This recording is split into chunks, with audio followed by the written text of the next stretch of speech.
এই আজকে বছরের প্রথম দিন আপনাদের সকলকে নতুন বছরের বড়দের প্রণাম আর ছোটদের অনেক অনেক অনেক ভালোবাসা। নতুন বছর শুধু আপনাদের নয়, আমাদের সবারই যেন ভালো কাটুক, সুস্থভাবে কাটুক, শান্তিতে কাটুক এবং ভালো কাটুক। হ্যালো, খুব ভালো, আপনি আমার জীবন বাঁচিয়ে দিলেন। আপনার জন্যই এই নির্বাচনটা আমি দেব। আপনি যদি মাইকটা যদি না পাল্টাতেন, দাদা আই লাভ ইউ।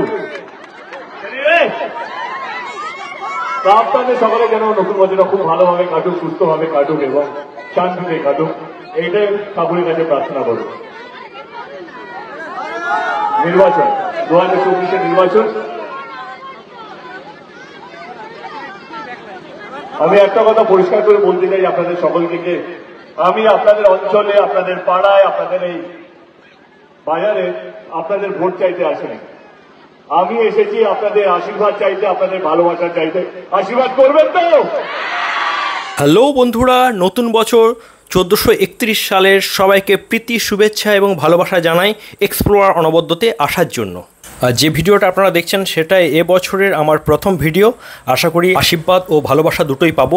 যারা নতুন আছেন আমার চ্যানেলটাকে একটু সাবস্ক্রাইব করে রাখবেন। পয়লা বৈশাখের শুভ দিনে লাল পাঞ্জাবি পরে পুরোদস্তুর বাঙালিয়ানায় সাংসদ সুপারস্টার দেব প্রথম নির্বাচনী প্রচারে কি বিষয়কে তুলে ধরলেন, সেই জন্যই ভিডিওটা করা। তো ভিডিওটা বন্ধুরা দেখতে থাকুন, ভালো লাগলে অবশ্যই আপনাদের মতামত জানাবেন।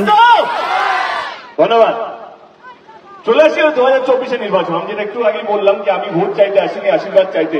আপনাদের গণতান্ত্রিক অধিকার, যাকে ইচ্ছা দিতে পারেন। আমি 2014 থেকে সাংসদ 10 বছর ছিলাম, আবার প্রার্থী হয়েছি। আমি জীবনে কাউকে জোর করে বলিনি কি জোর আমার দলকে বা আমাকে ভোট দিন।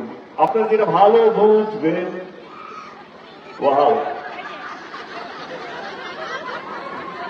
আপনি যাকে ভালো বুঝবেন, যেই দলকে ভালো বুঝবেন, যেই প্রার্থীকে ভালো বুঝবেন, তাকে ভোটটা দেবেন। কিন্তু হ্যাঁ, দেওয়ার আগে আমার কিছু প্রশ্ন থাকবে।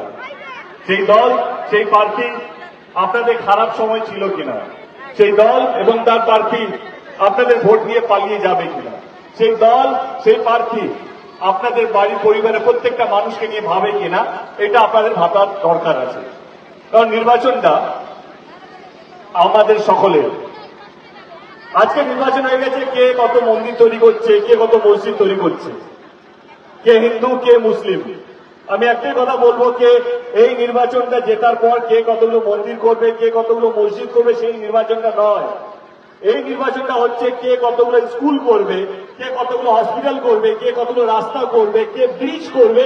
এই নির্বাচনটা সেই নির্বাচন। তো প্রথমে যা ধর্ম নিয়ে ভোট চাইতে আসবে তাকে প্রথমে বলবেন যে না, ধর্ম নিয়ে সংসার চলে না, পরের জন্ম শুধু ধর্ম নিয়ে থাকবে, কাজকর্ম কিছু হবে না, উন্নতি হবে না, উন্নয়ন হবে না, যেই দল হোক না কেন।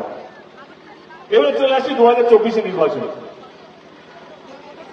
কোন দলকে আপনারা বেশি বিশ্বাস করবেন তার উপরে নির্বাচনটা হওয়া উচিত। আমি আজ পর্যন্ত কোন দলকে ছোট করে নিজেকে বড় করিনি, বা কোন দলকে ছোট করে নিজের দলকে বড় করিনি। আমার দলের কিছু কাজ আপনাদের সামনে রাখবো এবং আমার কিছু কাজ আপনাদের সামনে রাখবো। যদি আপনাদের মনে হয় না এই ছেলেটা সত্যি কাজ করেছে, অন্যদের মতন নয়, তাহলে আপনারা জানেন 25শে মে কাকে ভোটটা দিতে হবে। আমি বেশি দূরে যাবো না, 2021-এরই কথা বলছি। লোকসভা, বিধানসভা নির্বাচনে আপনারা সবাই জানেন, বিধানসভা নির্বাচন বা যে কোনো নির্বাচন হোক, দলের হয়ে আমাকে অন্যান্য ডিস্ট্রিক্টে যেতে হয়। বিভিন্ন ডিস্ট্রিক্ট, বিভিন্ন প্রার্থীর জন্য আমাকে প্রচার করতে হয়। আমার এখনো মনে আছে, দিদি বলেছিলেন যে আমাদেরকে এটা বলতে হবে আমরা লক্ষ্মীর ভান্ডারের মতন প্রকল্প নিয়ে আসবো যদি আমরা জিতি, স্বাস্থ্যসাথী কার্ড নিয়ে আসবো যদি আমরা জিতি। অন্যান্য দলগুলো শুধু ভোট নিয়ে পালিয়ে যায়, কথা দেয়, আজ অব্দি আপনাদের অ্যাকাউন্টে 15 লাখ টাকা ঢুকেনি নিশ্চয়ই। কিন্তু আমাদের দল 2021 নির্বাচনের আগে বলেছিল লক্ষ্মীর ভান্ডারের মতন প্রকল্প নিয়ে আসবে, স্বাস্থ্যসাথী কার্ড নিয়ে আসবে। আপনারা জিতিয়েছেন আমার দলকে, আপনাদেরই দলকে আপনারা জিতিয়েছেন যদি এরকম ভাবে বলা যায়। এবং জেতার পর 3 মাসের মধ্যে লক্ষ্মীর ভান্ডার প্রকল্প নিয়ে এসছেন, স্বাস্থ্যসাথী কার্ডটা নিয়ে এসছেন। আমাদের দল, আমাদের সরকার কথা দিয়ে পালিয়ে যায়নি, আমাদের দল কথা রেখেছেন, আপনাদের সামনে রেখেছেন, এটা কেউ অস্বীকার করতে পারবে না। 21-এ হেরে যাওয়ার পর কেন্দ্র সরকার আমাদের এখানে, তারা আমাদের সমস্ত বরাদ্দ বন্ধ করে দিয়েছে।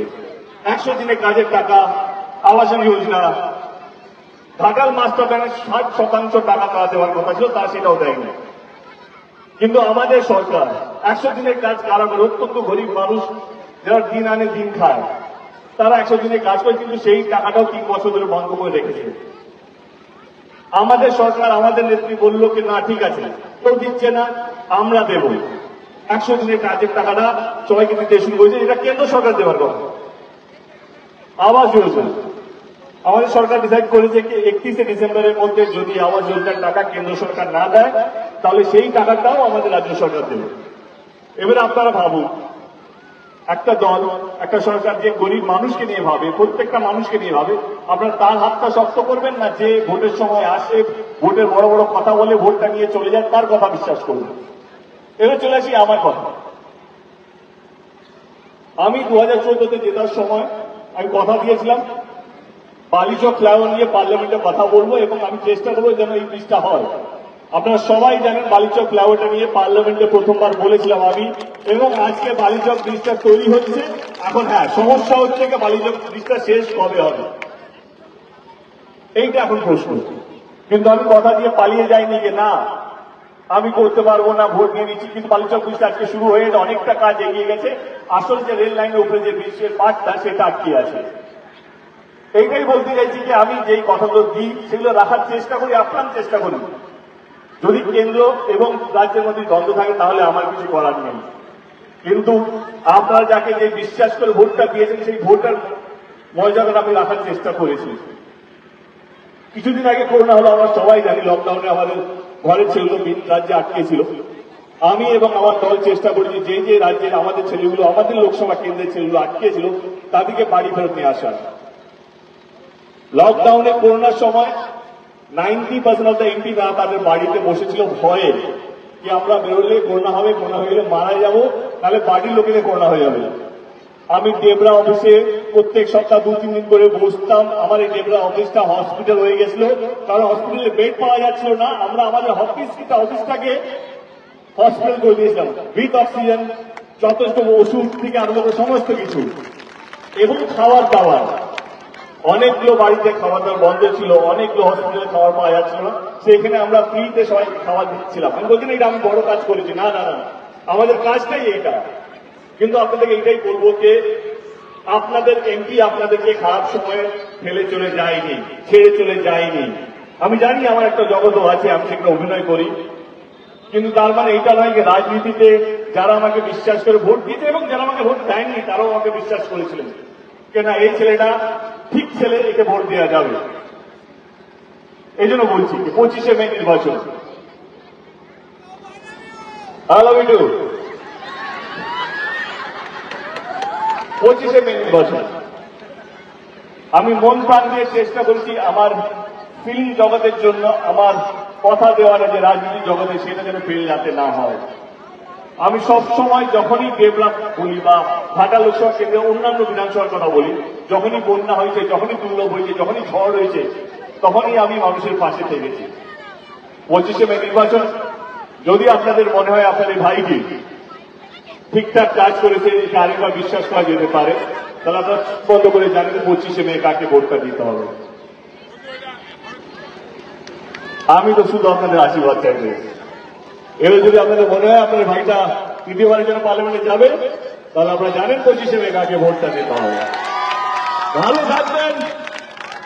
পয়লা বৈশাখ আপনাদের সকলে খুব ভালো কাটুন, নতুন বছরটা শান্তিপূর্ণভাবে কাটুক, কারণ পৃথিবী জুড়ে যা যা চলছে আমাদের দেশটা যেন ভালো থাকুক, আমাদের দেশটা যেন সুস্থ থাকুক, এটাই ঠাকুরের কাছে প্রার্থনা করি।